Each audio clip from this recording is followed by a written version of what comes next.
This is Mike Roth. Thanks for listening to this bonus episode of Open Forum in the Villages. We're going to continue our conversation with new material with Frank Lancone. So let's take it away. Frank, earlier you mentioned that you have a family website.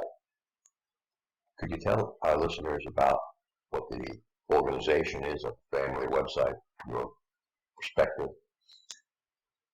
It's something that it's not that hard to do, and it's something I think a lot of people should consider.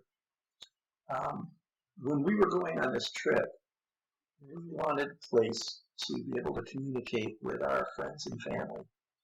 But we didn't think it was the best thing to put on Facebook that we were going to be gone for 3 months. It's sort of like a kick me sign or a come rob me sign. Yes. And even if you try to limit the number of people, it's just not a good thing because you don't know how stuff is getting posted. So I chartered through GoDaddy a website, and I used it primarily for the trip. Mm-hmm. Well, I really got into writing blogs, and I really got into posting my pictures there.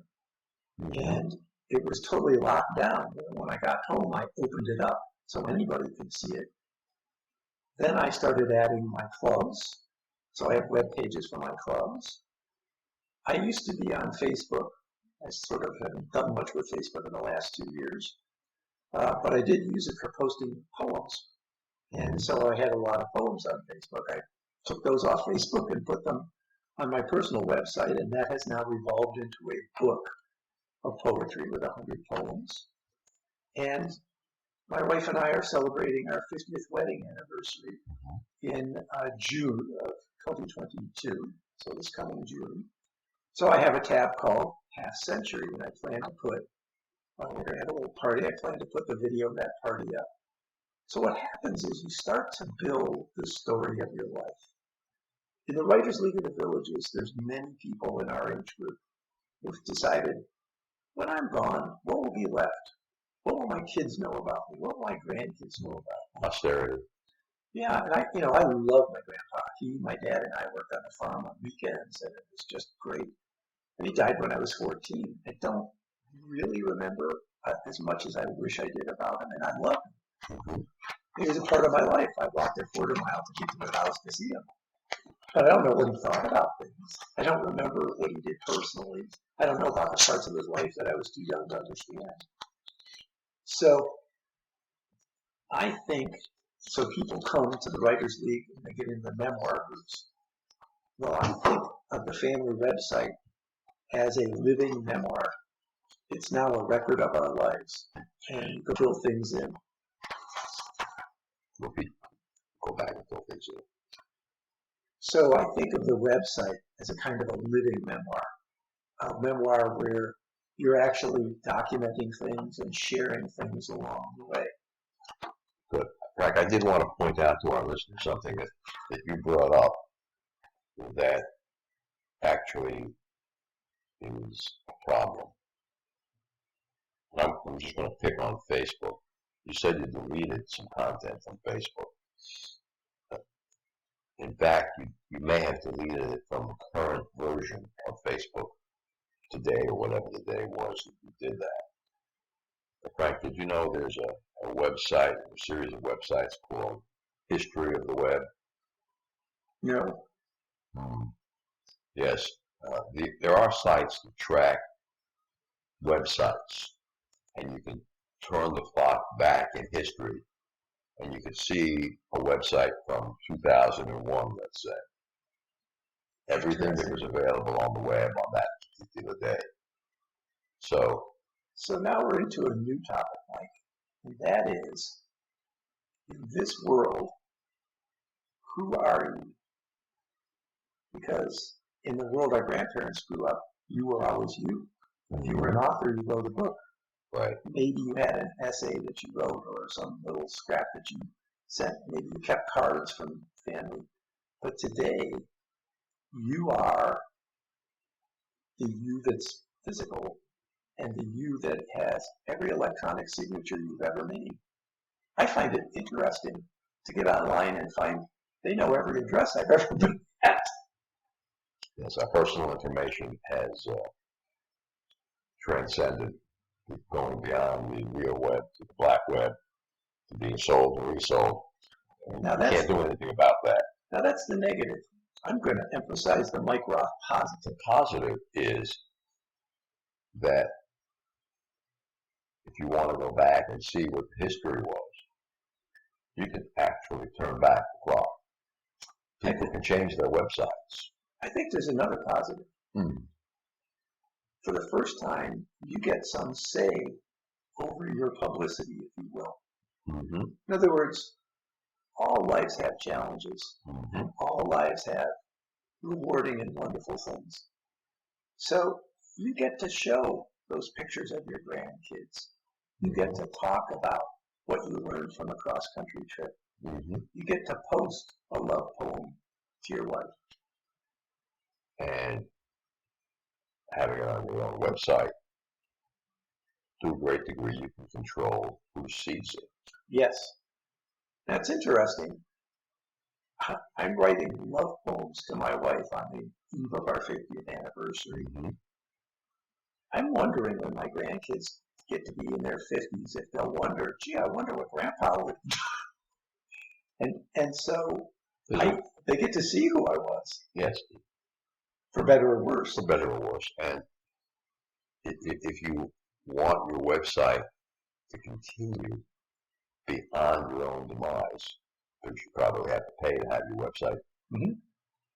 posted, your domain name carried forward, you have to put that into your will with an executor's amount of money set aside, so that every year, or every 2 years, or every 3 years, your executor pays the website company, the hosting company, and pays the website domain registrar to keep your domain name active. So I think there's probably some other methodologies that will go forward, like we talked about the history of the internet. Mm-hmm. You can also publish electronically, and you'll be a part of a catalog that's available forever. I don't think Amazon drops books. I think they just drop them in their listing. So once you're published on Amazon, those books are probably always in their electronic files. I never thought of that, but that's probably true. Yeah. There's also the Library of Congress. You store a book with the Library of Congress, it becomes part of a permanent file. Mm-hmm. So I think for the first time, The book, yes. Yeah. Okay. Your website, that's another story. websites you have to make a provision for. If you want it to continue long after you're gone, you have to come up with a way to keep it out there. And you have to make a decision whether you want it to be publicly accessible or accessible by a limited group of people, which is something new in our society. Usually people could write what they wanted to be on their epitaph on their tombstone. However, now we have a scenario where I have a friend, Ed, who died about 10 years ago. And Ed's still listed on Facebook. Of course, they actually want you to have an executive. Mm-hmm. Now they do. Originally they didn't.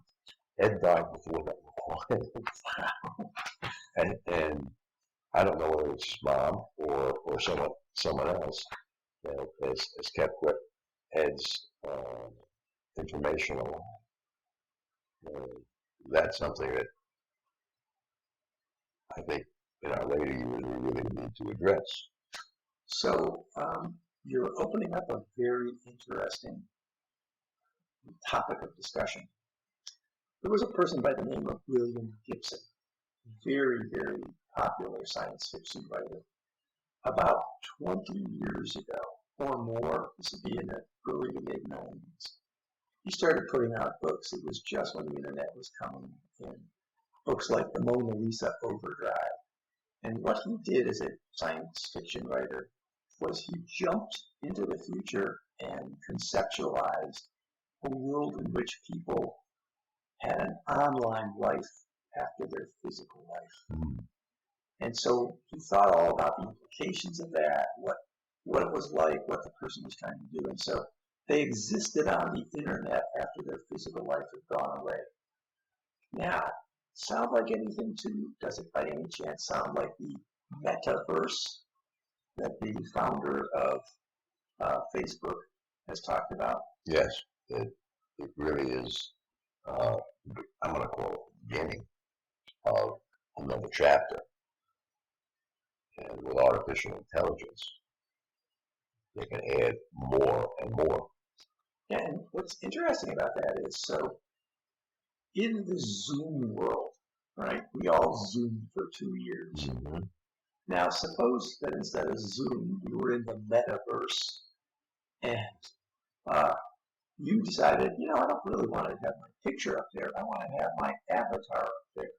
I'm going to have a picture of a gorilla up there. I'm the big gorilla in this meeting, and I'm going to have a picture of a gorilla up there. And that's going to be me. So this whole thing of who am I? Who am I? Where am I? And how am I to live to be happy? And, I'm living now physically. How do I live on in terms of my digital presence afterwards? I think we all did 2-minute Zooms. And, I created a whole library of backgrounds beyond the standard ones that they offer. I could be on the Starship Enterprise or in young Sheldon's living room. And even in Zoom, they gave you the ability to change your facial appearance.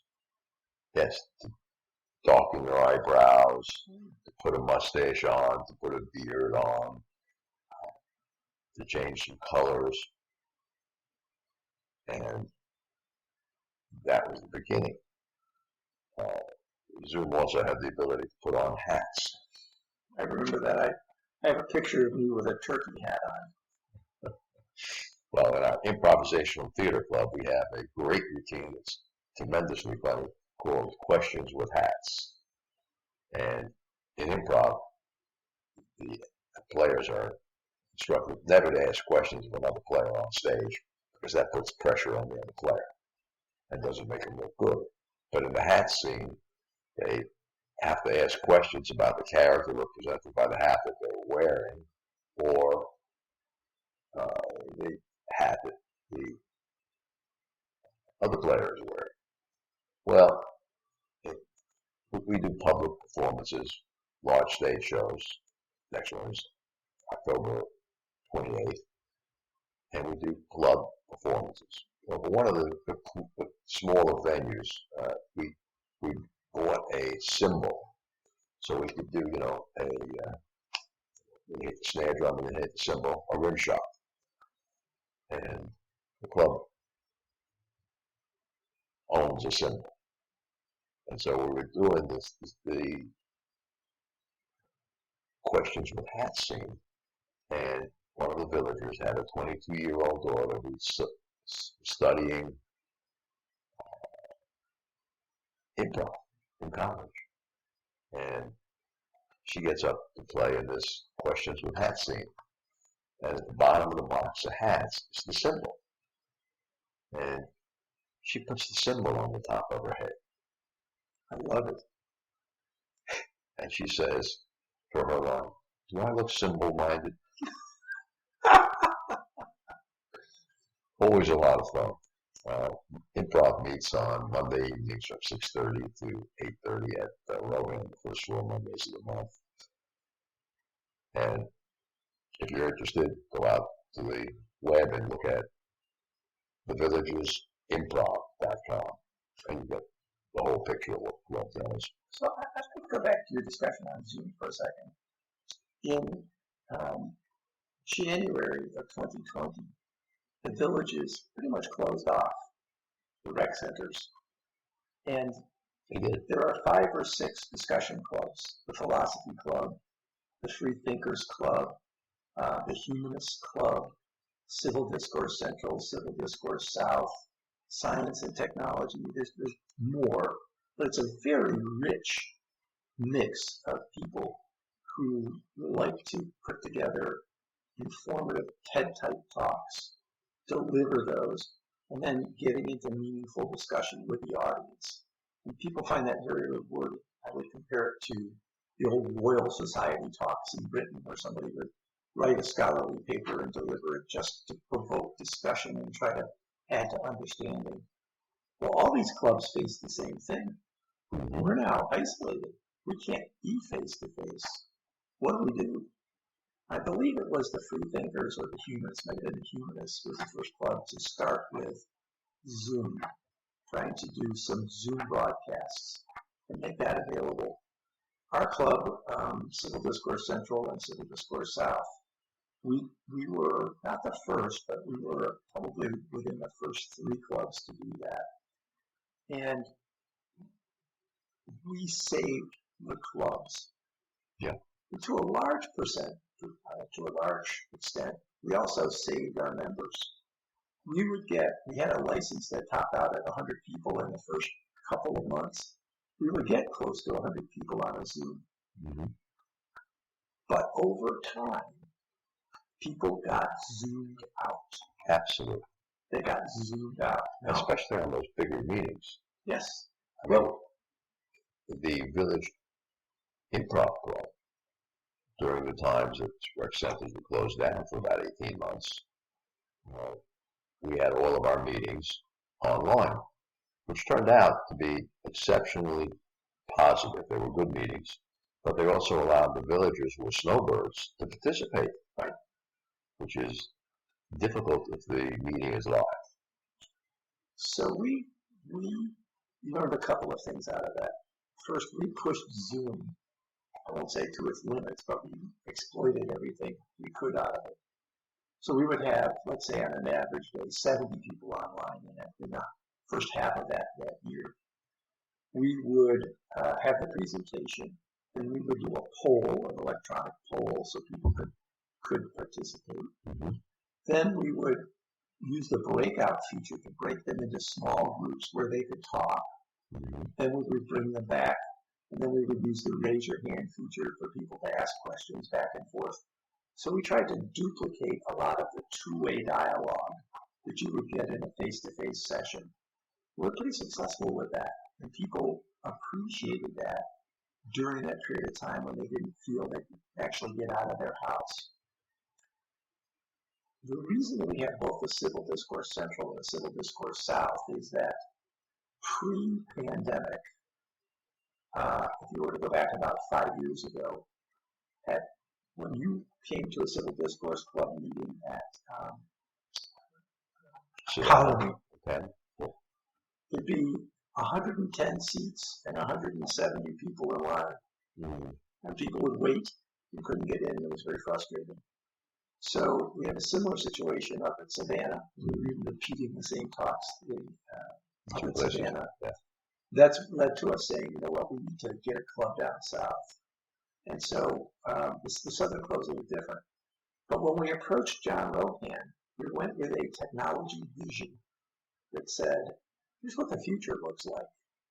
You're in that room, but you're using some sort of software to broadcast off-site too. That allows snowbirds to participate. It allows shut-ins to participate, people who are in, let's say, a memory care unit but used to go. It allows somebody who's visually impaired to watch it on their phone so they can blow it up to the size they want. It allows us to take those sessions and create a knowledge repository. Most of the clubs have abandoned Zoom broadcasts now. Mm-hmm. But so the Civil Discourse South, I've continued them. It's a lot of work to do a simultaneous Zoom broadcast, but it allows me to take the session. And on my website, I have a repository of past talks. Mm-hmm. So we're building a very rich knowledge base. So you can be anywhere in the country at any time and see a talk. So if you have live people in the room, how many people do you have in the room? We're rebuilding the club because I was gone 3 months. So we'll get like between 15 and 25, depending on the So you have the computer camera pointed at the people in the room? Nope, pointed at the speaker. Pointed at the speaker. And the slides are being shown.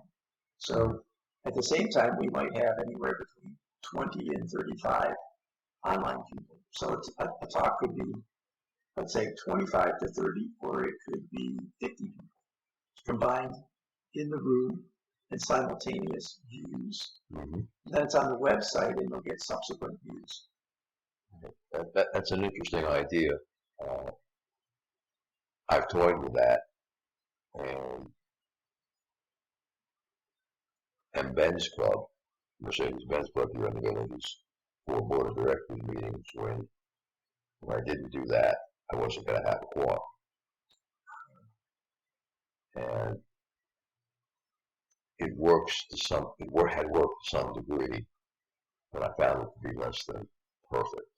We go a different way. It depends on what the intellectual content is. Suppose Mercedes-Benz sent an engineer to speak to the Well, club. that would be a speaker, and it's easier. Yeah. When you have Well, it's the intellectual content is it? Somebody would actually tune in to say, boy, if this guy's going to tell us what the new engine's going to be like, I want to hear that. Mm-hmm.